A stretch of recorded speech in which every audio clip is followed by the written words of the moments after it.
Tacoma's probably its darkest period came in the late 60s through the early 80s.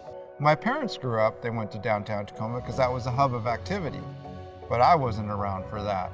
Back 40 years ago, if you were in downtown Tacoma at night along Pacific Avenue, it was not a place to be. It was largely empty. So downtown Tacoma in the 70s and 80s, and particularly the 80s, there's really no good reason to be down there.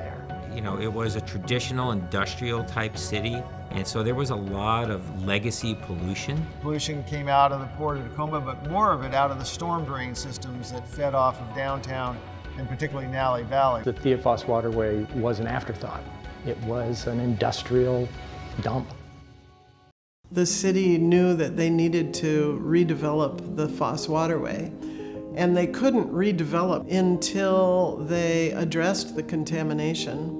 The city council, mayor, and the administration stepped up. They bought the west side of the waterway from the railroad.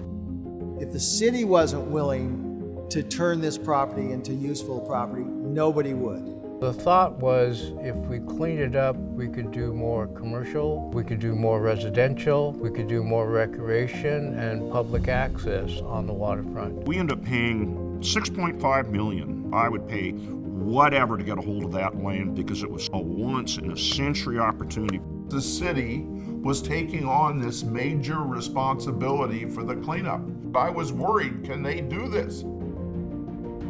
The Thea Foss Waterway is the story of resilience, vision, and initiative.